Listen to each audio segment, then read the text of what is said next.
Dear student, मैं doctor Subhash Pahadia, associate professor zoology, Rajesh Pilot राजकीय महाविद्यालय लालसोट। आज हम बात करेंगे structure of prokaryotic and eukaryotic cells के बारे में। जैसा कि आप जानते हैं कि जो सेल्स में जो डिफरेंस किया गया वो प्रोकैरियोटिक और यूकैरियोटिक दो टाइप से किया गया, और उन्होंने मेन डिफरेंस जो था वो न्यूक्लियस की प्रेजेंस या एब्सेंस को लेकर माना गया था। इसी आधार पर जो है साइंटिस्टों ने सेल्स को या ऑर्गेनिज्म को दो टाइप में बांटा गया। पहला प्रोकैरियोटिक सेल्स और दूसरा यूकैरियोटिक सेल्स।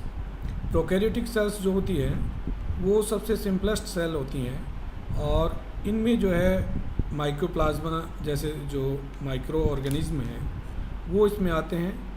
इनका जो आकार है वो 0.1 म्यू से 18 म्यू तक होता है।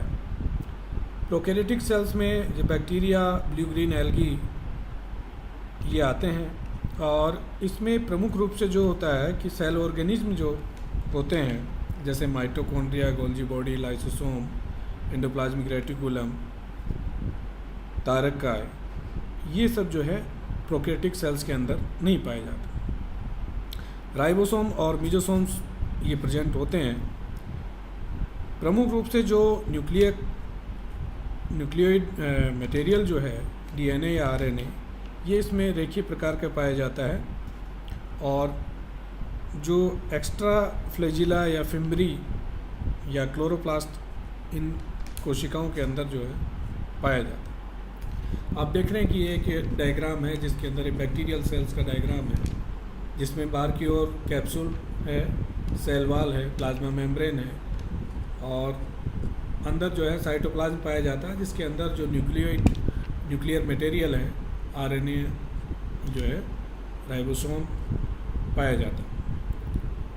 इसी प्रकार जो यूकैरियोटिक सेल्स है, यूकैरियोटिक सेल्स में भी जो है मेन जो न्यूक्लियस पाया जाता है ये मेम्ब्रेनस होती हैं, और इसमें जो सेल ऑर्गेनेल्स हैं जैसे mitochondria, Golgi body, endoplasmic reticulum, lysosome, microtubules, plastid, ये सब इसके अंदर पाए जाते हैं। न्यूक्लियस में जो है क्रोमोसोम पाए जाते हैं। वहाँ पे जो है जेनेटिक मटेरियल या क्रोमोसोम जो है बिखरा हुआ है साइटोप्लाज्म के अंदर। यही डिफरेंस जो है मेन यूकैरियोटिक और प्रोकैरियोटिक सेल्स के अंदर पाया जाता है। एग्जाम्पल इसमें जैसे शैवाल है, कवक है, प्रोटोजोआ है, या मल्टीसेलुलर मेसोजोन्स जो प्लांट्स हैं उनमें ये पाए जाते हैं। अब हम यहाँ पे अगर देखें तो मेजर डिफरेंस जो प्रोकैरियोटिक और यूकैरियोटिक सेल्स के अंदर होता है, साइज़ को लेके हम बात करें तो अगर इनके साइज़ को देखा जाए तो प्रोकैरियोटिक सेल्स में 0.1 से लेकर 5 म्यू एम तक होता है, जबकि यूकैरियोटिक सेल्स जो होती हैं उसमें 5 म्यू से बड़ा होता है। सेल वॉल की बात करें हम तो सेल वॉल जो है प्रोकैरियोटिक सेल्स के अंदर एमिनो शुगर्स, म्यूरामिक एसिड या पेप्टिडोग्लाइकन से बनी होती है, जबकि माइकोप्लाज्मा जैसे ऑर्गेनिज्म में ये अनुपस्थित रहती है। यूकैरियोटिक सेल्स के अंदर जैसे प्लांट सेल्स है उसमें सेल वॉल सेलुलोज से निर्मित होती है, जबकि जो एनिमल सेल्स हैं उनमें सेल वॉल जो है एब्सेंट होती है। नेक्स्ट डिफरेंस जो होता है जैसे cell membrane, second cell membrane prokaryotic cells के अंदर प्रेजेंट होती है, और ये इसमें जो है जनरली स्टिरॉल रहित होती है। कुछ में जो है कुछ श्वसन संबंधी और संश्लेषी एंजाइम जो है इनमें पाए जाते हैं। यूकैरियोटिक सेल्स के अंदर स्टेरॉल्स उपस्थित होते हैं, श्वसन एवं प्रकाश संश्लेषी एंजाइम जो है नहीं पाए जाते। नेक्स्ट है तीसरा डिफरेंस जो है कैप्सूल। प्रोकैरियोटिक के अंदर जो है कैप्सूल जो है बैक्टीरिया में पाया जाता है, जबकि यूकैरियोटिक सेल्स के अंदर कैप्सूल नहीं पाए जाते। वहाँ पे प्लाज्मा मेम्ब्रेन पाई जाती है, इसलिए कैप्सूल जो है यूकैरियोटिक सेल्स में एब्सेंट होता है। न्यूक्लियस प्रोकैरियोटिक सेल्स के अंदर केंद्रक जो है नॉन मेम्ब्रेनस होता है, झिल्ली रहित होता है, और जो न्यूक्लियस होता है उसको न्यूक्लियोइड कहा जाता है, क्योंकि उसके ऊपर झिल्ली नहीं पाई जाती, इसलिए जो न्यूक्लियोलस इसके अंदर होगी वो एब्सेंट होती है। जबकि जो यूकैरियोटिक सेल्स हैं उसके अंदर न्यूक्लियर मेम्ब्रेन युक्त न्यूक्लियस पाया जाता है। न्यूक्लियोलस इसके अंदर प्रेजेंट रहता है। नेक्स्ट है क्रोमोसोम। जो प्रोकैरियोटिक सेल्स हैं उसके अंदर क्रोमोसोम जो है अधिकतर एक वलय से रचित या डीएनए या इनके अंदर हिस्टोन अनुपस्थित होता है और ये मेम्ब्रेन से अटैच्ड रहते हैं। जो सेल मेम्ब्रेन होती है उससे ये अटैच्ड रहते हैं। जबकि यूकैरियोटिक सेल्स जो होती है उनमें एक से अधिक जो है ये क्रोमोसोम पाए जाते हैं और डीएनए व हिस्टोन प्रोटीन से निर्मित होते हैं। अब है इसके अंदर जो है रिक्तिकाएँ। प्रोकैरियोटिक सेल्स के अंदर रिक्तिकाएँ जो होती है वैक्यूल्स अनुपस्थित होती है, जबकि यूकैरियोटिक सेल्स में ये प्रेजेंट होती है। सेल ऑर्गेनेल्स की बात करें हम, mitochondria, Golgi body, endoplasmic reticulum, lysosome, ये प्रोकैरियोटिक सेल्स के अंदर एब्सेंट होते हैं, जबकि यूकैरियोटिक सेल्स के अंदर ये सभी cell organelles mitochondria, Golgi body, endoplasmic reticulum, lysosome ये प्रेजेंट होते हैं। राइबोसोम की हम बात करते हैं तो प्रोकैरियोटिक सेल्स के अंदर राइबोसोम 70S टाइप के और साइटोप्लाज्म के अंदर पाए जाते हैं, जबकि यूकैरियोटिक जो सेल्स होती हैं उनमें 18S टाइप के और मेम्ब्रेनस रहते हैं, यानी कि झिल्लियों से परिबद्ध रहते हैं। ये डिफरेंस जो प्रोकैरियोटिक और यूकैरियोटिक के अंदर है। प्रोकैरियोटिक में 70S टाइप के और साइटोप्लाज्म में वितरित रहते हैं, जबकि यूकैरियोटिक जो सेल्स हैं उनके अंदर 80S प्रकार के और मेम्ब्रेनस रहते हैं, मतलब झिल्लियों से परिबद्ध रहते हैं। नेक्स्ट है तारककाय। तारककाय प्रोकैरियोटिक सेल्स में अनुपस्थित है और यूकैरियोटिक सेल्स में उपस्थित होता है। Photosynthesis apparatus. प्रोकैरियोटिक सेल्स के अंदर जो फोटोसिंथेटिक एपरेटस होता है वो झिल्लियों के रूप में क्लोरोफिल ए व बी युक्त, जैसे नीली हरी शैवाल में फाइकोसाइनिन पाया जाता है, बैक्टीरिया में जो बैक्टीरियल क्लोरोफिल है वो प्रोकैरियोटिक सेल्स के अंदर उपस्थित रहता है। जबकि यूकैरियोटिक जो सेल्स होती हैं उनमें जो प्लांट सेल्स हैं या यूग्लिना है उनके अंदर क्लोरोप्लास्ट पाया जाता है, उनमें क्लोरोफिल ए, क्लोरोफिल बी, ये ग्रेना पार्ट के अंदर जो लेयर्स हैं उनके अंदर पाया जाता है। नेक्स्ट है मीजोसोम। मीजोसोम प्रोकैरियोटिक सेल्स में उपस्थित होता है, जबकि यूकैरियोटिक जो सेल्स हैं उनके अंदर मीजोसोम नहीं पाए जाते। नेक्स्ट सीलिया और फ्लैजिला। सीलिया और फ्लैजिला की हम बात करते हैं तो प्रोकैरियोटिक सेल्स के अंदर कुछ में तो ये प्रेजेंट होते हैं, जैसे फ्लैजिलिन से निर्मित जो 9+2 फिलामेंट की संरचना जो होती है वो इनमें अनुपस्थित होती है। कुछ में उपस्थित हैं, लेकिन जो सीलिया और फ्लैजिला का जो स्ट्रक्चर है 9+2 यानी कि 9 पेरिफेरल फिलामेंट पाए जाते हैं और 2 सेंट्रल फिलामेंट पाए जाते हैं, वो स्ट्रक्चर प्रोकैरियोटिक सेल्स के अंदर एब्सेंट रहता है। जबकि जो यूकैरियोटिक सेल्स हैं उनके अंदर सीलिया और फ्लैजिला पाए जाते हैं और उनमें 9+2 प्रोटीन और लिपिड से निर्मित स्ट्रक्चर पाया जाता है। साइटोप्लाज्मिक मूवमेंट ये प्रोकैरियोटिक सेल्स के अंदर एब्सेंट होता है, जबकि जो यूकैरियोटिक सेल्स हैं उनके अंदर साइटोप्लाज्मिक मूवमेंट जो है पाया जाता है। डिवीजन। प्रोकैरियोटिक सेल्स के अंदर सिंपल डिवीजन होता है, जबकि यूकैरियोटिक सेल्स के अंदर माइटोसिस, मियोसिस पाया जाता है। डीएनए बेस का जो अनुपात है, जैसे ग्वानोनिन और साइटोसिन, ग्वानिन और साइटोसिन का जो परसेंट है वो प्रोकैरियोटिक सेल में 28 से 73 होता है और यूकैरियोटिक सेल में लगभग 40 जो है पाया जाता है। मेटाबॉलिक एक्टिविटी जो है प्रोकैरियोटिक सेल्स के अंदर एनारोबिक क्रियाओं द्वारा जो ऊर्जा उत्पन्न करने वाली या नाइट्रोजन फिक्सेशन करने वाले या पॉली बीटा हाइड्रोक्सी ब्यूटायरेट से संग्रहित खाद्य पदार्थ इसमें संग्रहित रहते हैं। जबकि यूकैरियोटिक सेल्स जो होती है उनमें ग्लाइकोलाइसिस पाथवे द्वारा जो अवायवीय ऊर्जा उत्पन्न संबंधी या एवं सभी प्रकार की जो विभिन्न प्रकार की मेटाबॉलिक एक्टिविटीज़ होती है वो यूकैरियोटिक सेल्स में पाई जाती है।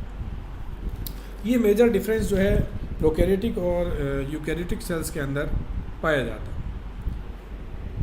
नेक्स्ट जो है कि हम बात करें एक टिपिकल बैक्टीरियल सेल्स की। ये एक टिपिकल बैक्टीरियल सेल्स का डायग्राम आप देख रहे हैं, जिसमें लेफ्ट राइट में जो है फ्लैजिला है, ऊपर जो एक पिलाई है फिम्बरी जिसको कहते हैं, पिलाई या टफ्ट नुमा संरचना जो है पाई जाती है। डीएनए इसमें साइटोप्लाज्म के अंदर बिखरा हुआ है। डिवीजन ए जो है सेप्टम के द्वारा इसके अंदर दिखाया गया है। बाहरी की जो सेल वाल या जो बनी होती है वो पेप्टिडोग्लाइकेन से निर्मित होती है। आउटर मेम्ब्रेन इसके अंदर पाई जाती है और पेप्टिडोग्लाइकेन और आउटर मेम्ब्रेन के बीच में एक स्पेस पाया जाता है जिसको कहते हैं पेरिप्लाज्म। बाहरी जो कोटिंग होती है उसको कैप्सूल कहते हैं। राइबोसोम भी इसमें जो है बिखरे हुए पाए जाते हैं, फैट ग्लोबिल्स साइटोप्लाज्म के अंदर। मीजोसोम्स मैंने बताया था कि मीजोसोम्स प्रकार की जो है प्रोकैरियोटिक में संरचना पाई जाती है। बाकी सभी जो साइटोप्लाज्म में इंक्लूजन्स हैं वो इनके अंदर पाए जाते हैं।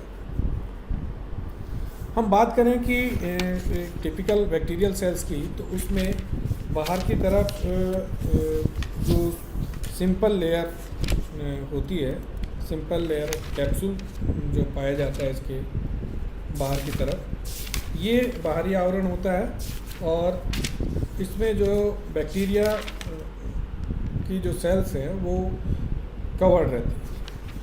तो इसमें जो श्लेष्मिक लेयर है उसका क्या कार्य है, वो क्या करता है, जो बैक्टीरियल सेल है उसकी बाहरी सतह पर श्लेष्मा का आवरण होता है जिसको स्लाइम लेयर कहते हैं। और ये स्लाइम लेयर जो है किसी एक गाढ़े पदार्थ से निर्मित होती है जिसको हम कैप्सूल या संपुट भी कहते हैं। इनसे कुछ ये रचनाएं जो होती है कोशिका झिल्ली द्वारा स्रावित होती है और इनका जो प्रमुख कार्य है वो कार्य होता है इसका कि बैक्टीरिया को सूखने से रोकना। कि बैक्टीरिया अगर बाहरी वातावरण में है तो उससे ये स्लाइम लेयर बैक्टीरिया को सूखने से रोकती है। दूसरा जो इसका कार्य स्लाइम लेयर का, वो जो दैहिक तरल है से इसको नष्ट होने से बचाता है, क्योंकि जो पैथोजेनिक बैक्टीरिया है उनका जो संपुट कैप्सूल जो होता है मोटा होता है और ये अधिक हानिकारक भी होते हैं। दूसरा स्लाइम लेयर का काम है ट्रांसपोर्टेशन, यानी कि आयन जो होते हैं वो भीतर और बाहर आयनों के ट्रांसपोर्टेशन में ये लेयर महत्वपूर्ण भूमिका निभाती है। नेक्स्ट वर्क जो स्लाइम लेयर का है कि ये स्टोरेज ऑफ फूड पार्टिकल्स यानी कि खाद्य पदार्थों का संग्रह करती है। और नेक्स्ट वर्क इसका जो होता है कि ये स्लाइम लेयर या कैप्सूल हम जिसको कहते हैं ये स्पीसीज स्पेसिफिक होते हैं, जाति विशिष्ट होते हैं और इसलिए एक बैक्टीरिया जो है निकट संबंधियों में उनमें अंतर पाया जाता है। और ये अंतर जो है कैसे पता चलता है कि जो प्रतिरक्षात्मक तकनीकी जो होती है उनके द्वारा इस अंतर को जो है देखा जा सकता है। नेक्स्ट जो स्ट्रक्चर है इस टिपिकल सेल्स का वो है फिम्बरी और पिलाई। फिम्बरी और पिलाई जो होती हैं ये ग्राम नेगेटिव जीवाणुओं की देह पर, जो ग्राम नेगेटिव जीवाणु होते हैं बैक्टीरिया होते हैं उनमें एक हेयर लाइक स्ट्रक्चर होता है जिसको हम फिम्बरी या पिलाई कहते हैं। ये जैसे ग्राम ग्राही बैक्टीरिया जो होते हैं, ग्राम पॉजिटिव बैक्टीरिया होते हैं में भी ये संरचनाएं पाई जाती है जैसे कोरिनोबैक्टीरियम रीनल में। बाकी ये जनरली जो है नेगेटिव ग्राम नेगेटिव जो बैक्टीरिया होते हैं उनमें पाए जाते हैं। फिम्बरी जो होती है उसका वर्क प्रमुख रूप से क्या होता है, एक तो एडिसिव ऑर्गन का कार्य करती है या आसंजन अंग का कार्य करती है जिसमें किसी प्राकृतिक पदार्थों या कोई भी सजीव सेल्स है उस पर ये संलग्न होने का कार्य करती है, एडिशन का कार्य करती है। ये गुण जो है जो नॉन फिम्ब्रिएट बैक्टीरिया है उनमें नहीं पाया जाता। दूसरा जो फिम्बरी का वर्क है वो है एंटीजेनिक प्रॉपर्टी। फिम्बरी के अंदर एंटीजेनिक प्रॉपर्टी पाई जाती है जिससे इनमें एग्लूटिनेशन का गुण भी पाया जाता है, यानी कि ये फिम्बरी युक्त जो भेद हैं उनमें समूहन का गुण पाया जाता है। ऐसे अगर दूसरे भी हैं तो उनके साथ ये एग्लूटिनेशन की जो है क्रिया दिखाती है। इसी प्रकार से इनमें जो है यदि इस फिमरी युक्त जीवाणुओं को किसी लिक्विड मीडियम में रखा जाता है तो ये इनके द्वारा एक पेलिकल का निर्माण किया जाता है, और ये पेलिकल जो होता है वो श्वसन हेतु जो है ऑक्सीजन उपलब्ध कराता है। नेक्स्ट जो इसका फिमरी का वर्क है वो है, जो सेक्स पिलाई होते हैं वो कंजुगेशन के दौरान एक कंजुगेशन ट्यूब का निर्माण करते हैं। ये सिर्फ कंजुगेशन ट्यूब केवल जो मेल स्ट्रेन होते हैं उनके अंदर ही पाई जाती है। नेक्स्ट है फ्लेजिला।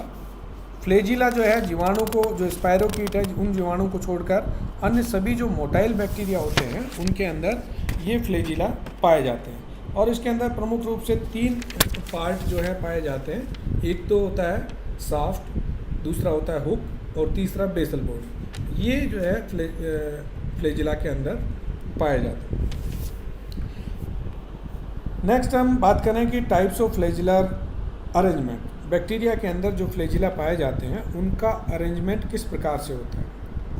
तो फ्लेजिला की उपस्थिति के आधार पर, यानी कि फ्लेजिला बैक्टीरिया के शरीर पर किस तरफ है, एक तरफ है, 2 तरफ है, चारों तरफ है, उसके आधार पर हम जो है फ्लेजिला बैक्टीरिया को जो है अरेंजमेंट को हम बांटते हैं। पहला जो होता है उसको कहते हैं पोलर अरेंजमेंट या ध्रुवीय अरेंजमेंट। इसमें जो कसाबी बैक्टीरिया है उसके एक या दोनों ध्रुवों पर ये फ्लेजिला पाया जाता है।